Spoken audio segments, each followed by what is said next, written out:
Ladies and gentlemen, Ja Morant has finally been traded, and the trade makes no sense at all. Okay, for like the last year, the Memphis Grizzlies have been trying to trade Ja Morant. They haven't really been able to find anyone who even wants to look in the direction of the possibility of trading for Ja Morant, let alone find anyone who actually wants to pull the trigger and do it. But today, as of like 30 minutes ago, from when I'm filming this, the Portland Trailblazers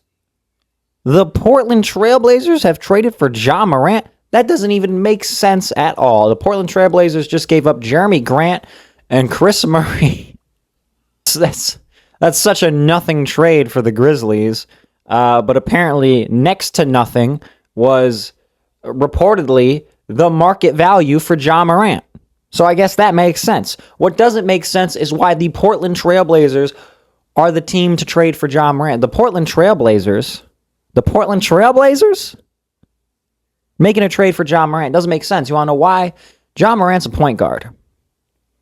And the Portland Trailblazers now, including Ja Morant, have 4 point guards on their team. They have future Hall of Famer Damian Lillard, future Hall of Famer Drew Holiday, who, though they both might be past their prime, and Damian Lillard is coming off a torn Achilles next season. I don't know why you trade for Ja Morant.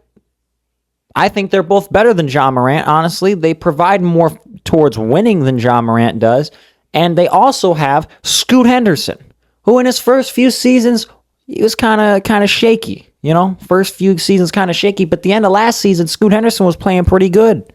If I'm not mistaken, if I'm remembering correctly, Scoot Henderson, who was the 3rd overall pick in 2023? So that's 3 point guards who, honestly, I would rather have over Ja Morant, who makes a lot of money. A lot more than Scoot's probably making. Definitely more than Dame's making on his current contract, excluding the money Milwaukee's paying him. And probably he's still making more than Drew Holiday.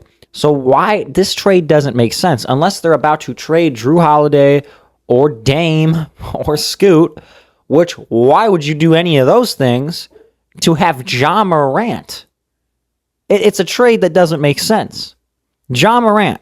Let's look at who Ja Morant is. Ja Morant is a formerly great NBA player who peaked at 22. He peaked 4 years ago. He had an all-star season, all-NBA season. He averaged 27 points a game. Brought the Grizzlies to the second round. He said he was fine in the West. And then it all went downhill from there. He had another all-star season He had another all-star season in 2023. But then they got bounced in the first round by the Lakers. He got suspended 25 games. He came back. I think he tore his labrum 9 games into the season. He's been pretty unhealthy the past 3 years. He had problems with Taylor Jenkins. Then Taylor Jenkins got fired. The Grizzlies get a new coach, and Ja Morant has problems with him. They've been trying to trade him for like a year now. It took forever, but they finally found someone willing to trade for Ja Morant. And wouldn't you know, it's a team whose front office seems very questionable as of late, and that would be the Portland Trailblazers front office. And Ja Morant's coming off his worst season ever. He averaged 19.5 points per game. He shot terribly. He shot like 39% or something like that from the field. He shot like 24% from 3. This guy is a starting point guard shooting 24% from 3. He's a nothing defender in addition to that. And in addition to that, again, he's had suspensions. He's had injuries. He's had problems with his coaches. There's a lot of negatives here to Ja Morant bringing him to your team. And the Portland Trailblazers just brought him to their team. They brought him for next to nothing. But still, why would you even make the trade? It's not a good fit. At least it doesn't seem like it. Again, there's 3 other point guards that are all probably better than Ja Morant on the team already. And, like, what are you doing? Who's going to be the starting point guard? What is the starting lineup on this team? Who is starting? Drew Holiday could come off the bench. Okay, maybe that makes sense. Is Dame coming off the bench for Ja Morant? Even though Dame's coming off a torn Achilles? I don't know, man. I feel like Dame's still going to be better. Is he coming off the bench for Scoot Henderson? Or is Scoot Henderson coming off the bench for Ja Morant is what I meant to say right there. This is such a weird trade. All right, and you really only have to look at this from the Trailblazers' point of view. The Grizzlies didn't want him. There was almost no one offering almost anything for him, so I guess they just took what they could get. And yeah, now Ja Morant is for some reason a Portland Trailblazer. The trade makes no sense from the Trailblazers' perspective. It's a weird fit, and it's probably not going to work. Just a weird trade. But that's not all I want to talk about in this video. I also want to talk about the Golden State Warriors. The Golden State Warriors whose front office continues to prove they don't really know what they're doing. Okay? They don't really have, and they don't have a clue. All right? I can't stand the Warriors front office. Every time there is a rumor or a report or a trade or a signing coming from this front office, it is so perplexing. Because seemingly everyone the Warriors front office wants or has intentions of getting or desires or fantasies of bringing to the team, seemingly every one of those guys, it would have been a great idea like 7 years ago, like in 2019, right? Seems like all the Golden State Warriors front office wants are to put dudes in their mid to late 30s, sometimes 40s, around Steph Curry in the hopes of winning a championship. And, you know, I get it. You got Steph Curry on your team. You want to compete for a championship. But at what point are the Warriors going to come to terms with the fact Steph Curry's not winning another ring?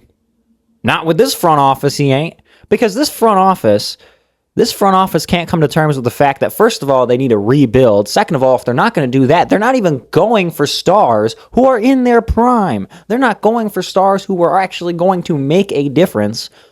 They're not going for guys who are going to be around long term. They're seemingly only thinking about, well, maybe next season Curry can win a fifth ring. Maybe next year we'll make it out the play-in and we'll make it all the way to the finals, right? That's seemingly their idea because they don't ever go after guys like Luka Doncic or Anthony Edwards or Jaylen Brown. There's never a report that the Golden State Warriors want a guy in his 20s in his prime. It's always, well, you know, the Warriors, they try to trade for Kevin Durant last year at the trade deadline.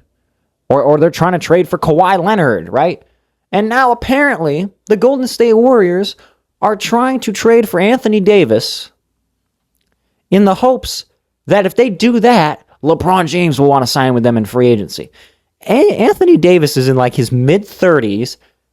He just came off his worst season ever. And he's injured quite a lot.